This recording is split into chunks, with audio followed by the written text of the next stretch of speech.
করছি তোমরা যে যেখানে আছো অনেক ভালো আছো আর সুস্থ আছো। আমার আজ আরও একটি নতুন ব্লগে তোমাদের সকলকে জানাই অনেক স্বাগত আর অনেক অনেক ভালোবাসা। আজকের দিনটা ছিল মঙ্গলবার আর এখন ঘড়ির কাঁটাতে সকাল 6টা। তবে চলো তোমাদেরকে সাথে নিয়ে আজকে ব্লগটা এখন থেকে শুরু করছি। আই হোপ বেশ ভালো লাগবে। সকালবেলা ঘুম থেকে উঠে ভাবলাম চলো প্রথমে বাইরের জায়গাটা ঝাড় দিই। এর আগে কিন্তু আমি বাসি ঘরটা ঝাড় দিয়ে নিয়েছিলাম। আসলে সকাল সকাল চেষ্টা করি বাইরের জায়গাটা ঝাড় দিয়ে নিতে, না হলে কি পরিমাণে রোদ্দুর উঠে সে রোদ্দুরেতে ঝাড় দিতে আর ভালো লাগে না। সে কারণে সবসময় চেষ্টা করি আগে বাইরের কাজটা প্রথমে কমপ্লিট করে নিতে।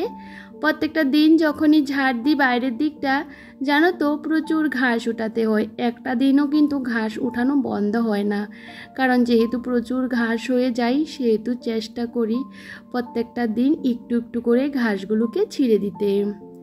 বাড়ির ভেতরে তেমন একটা ঘাস টাস হয় না, যেহেতু প্রত্যেকটা দিন আমি পরিষ্কার করে নিই হাতে যখনই সময় পাই। আর বাইরে এই যে চারপাশটা দেখতে পাচ্ছ ঘাস মারার ওষুধ দেওয়া হয়েছে, কারণ এত এত ঘাস পরিষ্কার করা সম্ভব না। মা এদিকে ঘুম থেকে উঠে ঠাকুরের বাসনগুলো মেজে ঘষে পরিষ্কার করে রাখে। মা কিন্তু প্রত্যেকটা দিন এই কাজটা করে আমার বেশ সুবিধা হয়, না হলে এই সমস্ত কাজগুলো করতেও না একটু তো সময়েরও দরকার হয়। তবে বাসনগুলো মেজে রাখাতে আমার পুজো দিতেও বেশ সুবিধা হয়। যাই হোক, এদিকে ঘরের সামনেরটা মুছে দিয়েছি। আর আজকে ওর পাপা আর কিন্তু ছেলে এখনও ঘুমাচ্ছিল, সে কারণে আমার সকাল সকাল সমস্ত কাজও হয়ে গেছে। যতক্ষণ ওরা ঘুমায় ততক্ষণ কিন্তু আমি নিশ্চিন্তে কাজগুলো করতে পারি, কারণ ছেলে ঘুম থেকে উঠে পড়লে আমার প্রচুর কাজের চাপ থাকে, ওকে ফ্রেশ করানো, খাওয়ানো দাওয়ানো অনেক কিছু। তবে যাই হোক, সকালবেলা যদি একটু তাড়াতাড়ি ঘুম থেকে উঠতে পারি তাহলে এই যে নিজেকে একটু দেওয়ার সময়টা থাকে, একটু হাঁটাহাঁটি করতে পারি, একটু নিজের মতন সময়টা কাটাতে পারি। সকালবেলা ঘুম থেকে উঠে যদি কাজকর্ম ধরে নিই তাহলে দেখবে ভালো লাগে না। সারাদিন আমরা প্রচুর কাজ করি, আর আমরা যদি সকাল সকাল একটু তাড়াতাড়ি উঠে পড়ি তাহলে দেখবে একটু হাঁটা চলা একদমই ফ্রেশ মাইন্ডে কাজগুলো করতে বেশ ভালো লাগে। যাই হোক, এদিকে মা সকাল সকাল জানালাটা খুলে দিয়েছিল, তবে আমি বন্ধ করে রাখি। কারণ কি বলতো, এত সকাল সকাল জানালাগুলো খুলে দিলে বাইরের থেকে প্রচুর মশা আসে। যেহেতু মাঝখানে বৃষ্টি হয়েছে, চারপাশে জল জমা আছে, আমাদের বাড়ির চারপাশটা যেহেতু খোলা, তো আমি সবসময় কিন্তু জানালাগুলো একটু দেরি করে খোলার চেষ্টা করি। এখন যেহেতু মা ওই রুমে থাকে, একটু সকাল সকালে জানালাগুলো খুলে দেয়, আমি কিন্তু আবার বন্ধ করে রাখি। আমার সময় মতন জানালাগুলো একটু দেরি করেই খুলি। তবে এই মুহূর্তে এই যে ছেলে আর ওর বাবা উঠে পড়েছিল, আর এদিকে আমি ফ্রেশ হয়ে ঠাকুরের সেবাটা দিয়ে দিয়েছি। তবে জানো তো, আমি কিন্তু সকাল সকাল কাজগুলো করে নিতে বেশ পছন্দ করি। আর এই যে গরমের মধ্যে কাজগুলো যদি একটু সকাল সকাল একটু শান্ত মাইন্ডে করা যায় তাহলে বেশ ভালো লাগে। তবে আমি সকালে যতই কাজকর্ম করি না কেন, বিছানাগুলো গোছানো না থাকলে একদমই ভালো লাগে না। তো সে কারণে কিন্তু ওই ঘরটাও কিন্তু ভালো করে গুছিয়ে নিয়েছি। মা সকালবেলা ঘুম থেকে উঠলে বিছানাগুলো গোছায়, কিন্তু ওই যে আমার ভালো লাগে না, আমার মতন করে হয় না, সে কারণে আমি কিন্তু আবারও কাজগুলো করি। এগুলো আমার বেশ ভালো লাগে। ছোট ছোট কাজগুলো করতে সংসারে এত যে ভালো লাগে কি আর বলবো। আমি সবসময় কিন্তু কাজগুলো গুছিয়ে পরিপাটি করে করতে ভীষণই পছন্দ করি। তবে যাই হোক, এই যে ঘরটাকে ভালো করে গুছিয়ে নিয়েছি। তবে জানো তো, সকাল সকাল যদি বাড়িতেও কেউ আসে না, তারপরেও মন থেকে একটা আলাদা শান্তির জন্য আমি সবসময় বিছানাটা তাড়াতাড়ি করে গুছিয়ে রাখি। আর ঘরের প্রত্যেকটা জিনিস জায়গাতেও গুছিয়ে রাখতে ভীষণই পছন্দ করি। আর এখানে গাছগুলো লাগিয়েছিলাম, জানো তো, ছেলে টান মেরে উঠিয়ে নিয়েছিল। ও কিন্তু এখন কখনো এই কাজগুলো করে না। তবে আজকে কি বলতো, আমি জলের যে স্প্রেটা বোতলটা, এটা দিয়ে গাছের মধ্যে স্প্রে করি, ওটা নিয়ে ও কিন্তু গাছের মধ্যে জল দেবে। আমি যেহেতু ওকে দিচ্ছিলাম না, আসলে কি বলতো, ও আমাকে কিছুতেই দিচ্ছিল না স্প্রে করার জন্য, সে কারণে ওই রাগ করে টান মেরেছিল। তবে যাই হোক, গাছের গোড়াতে একটু জল দিয়ে দিয়েছি। আর গাছের গোড়াগুলোর মধ্যে প্রত্যেকটা দিন জল দেওয়ার দরকার। মানি প্ল্যান্ট গাছটা হলো ওই যে জলের উপরেই কিন্তু বেঁচে থাকে। আজকে সকালে টিফিনটা খাওয়া হয়ে গেছে, সেটা তোমাদের সাথে শেয়ার করে নিই। আর ছেলের জন্য আজকে একটু ম্যাগি করেছিলাম, কারণ কি বলো তো, প্রত্যেকটা দিন একই রকম খাবার ও খেতে চায় না। তো ভাবলাম চলো আজকে একটু সকালবেলা প্রথমে একটু জল গরম আর বিস্কিট খাইয়েছিলাম, আর এখন কিন্তু ওকে ম্যাগিটা খাওয়াবো। কিন্তু ম্যাগিটা বানিয়ে রেখে দিয়েছি, আমি একটু পরে খাওয়াবো, যখন একটু ঠান্ডা হবে তখনই। আর এদিকে আমার সকালবেলা তো রান্নাবান্না করতে হবে, আর আজকে কি রান্না করব বুঝতে পারছিলাম না। আসলে ফ্রিজের মধ্যে মাছও আছে, তারপরে ভাবলাম সিম্পল রান্নাবান্না করব, আর ছেলের জন্য চিকেন রান্না করব নাকি ভাবছিলাম আর কি। তো যাই হোক, এদিকে আমি কাঁকরোল কেটে নিয়েছিলাম, আর সেটা কিন্তু ভালো করে লাল লাল করে ভেজে নিয়েছিলাম। তারপরে ভাবলাম চলো ছেলের জন্য আজকে কাঁচকলা আলু দিয়ে মাছের ঝোল করে নিই, আর সাথে আমরাও খাবো, সেহেতু বেশ একটু বেশি করে রান্নাটা করছিলাম। আর দেখো, আমার মারও যেহেতু শরীরটা ভালো নেই, ওই যে একটু পেট ব্যথার, তো সে কারণে আজকে তরকারির মধ্যে কোনো রকম মানে ঝাল লঙ্কা কিছুই দিইনি। তো ছেলেকেও খাওয়াবো ওই তরকারিটা।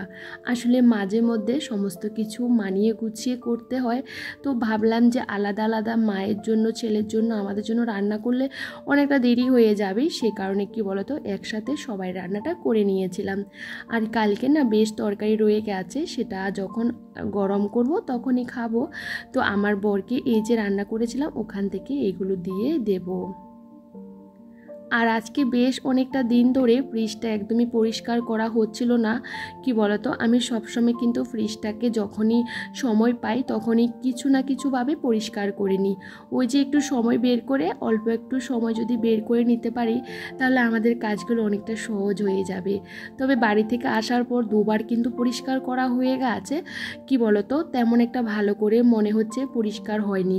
তো সে কারণে সমস্ত জিনিসগুলোকে খুলে এই যে ফ্রিজটাকে এখন পরিষ্কার করছি।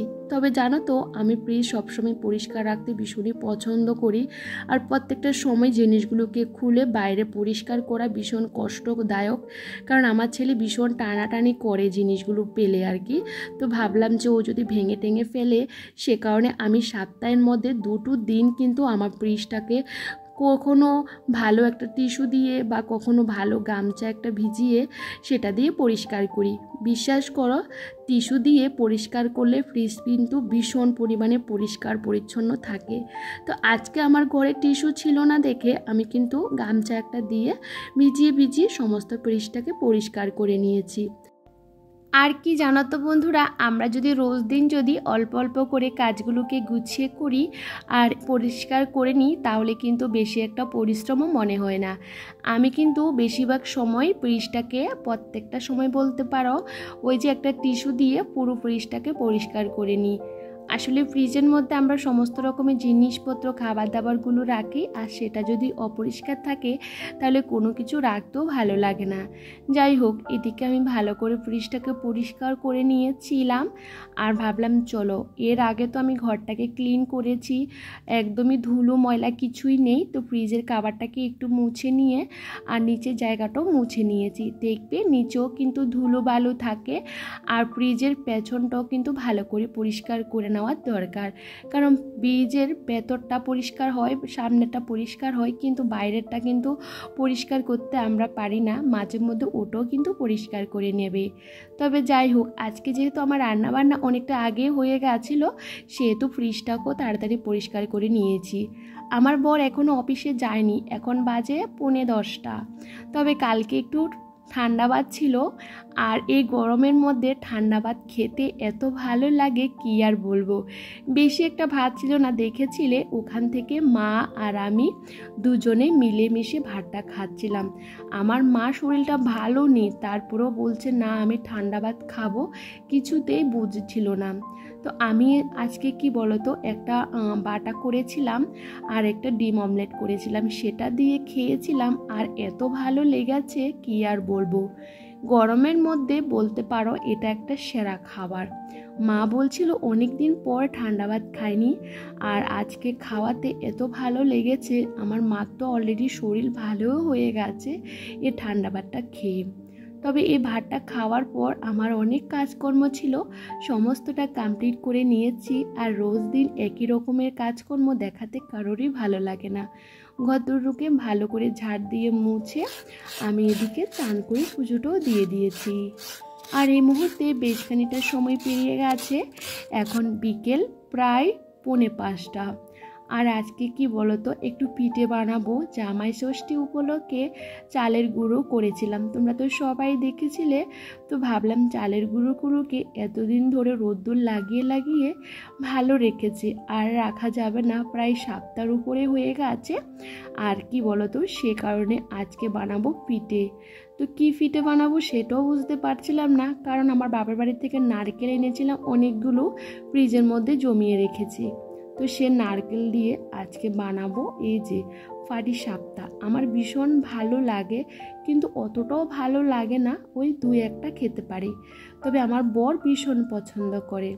তো ভাবলাম চলো এদিকে আমি সমস্ত পাটিসাপটাগুলোকে এক এক করে বানিয়ে নেব। আসলে পাটিসাপটাগুলো যখন বানাচ্ছিলাম তখন আগে তো গুঁড়োগুলো শুকনো, সেহেতু বেশি একটা ভালো হচ্ছিল না, সে কারণে 1 মুঠ আমি কিন্তু ময়দা অ্যাড করেছি, তাতে কিন্তু পিঠেগুলো বেশ সুন্দর হয়েছে।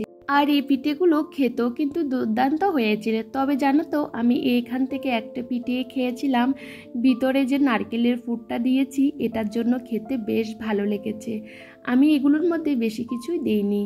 তবে যাই হোক, এখন ঘড়ির কাঁটাতেই প্রায় 8:45 বাজে। আমি একা একা চলে এসেছি আমাদের এখানে স্টেশনে একটা দরকারে।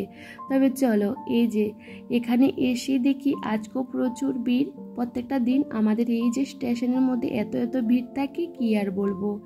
বাড়িতে ছেলেকে রেখে এসেছি, আমার মা আছে, তো ভাবলাম আমার বড়ও আছে, তো সেহেতু আমি আমার দরকারটা সেরে নিই।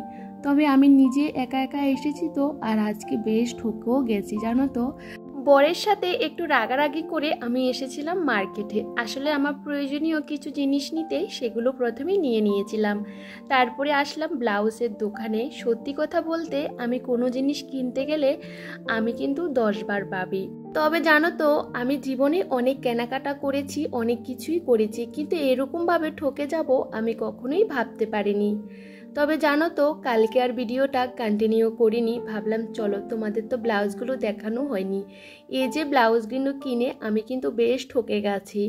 সত্যি কথা বলতে, অভাবের সংসারে যদি আমরা 2-1 পয়সা সেভ করি তাহলে বেশ ভালো, কিন্তু এরকমভাবে ঠকে গেলে বিশ্বাস করো ভীষণই খারাপ লাগে। সে কারণে কালকে আর ভিডিওটা শ্যুট করিনি। তবে চলো বন্ধুরা, ব্লাউজ কিনে ঠকে গেছি, সে কারণে কি তোমাদের সাথে শেয়ার করব না?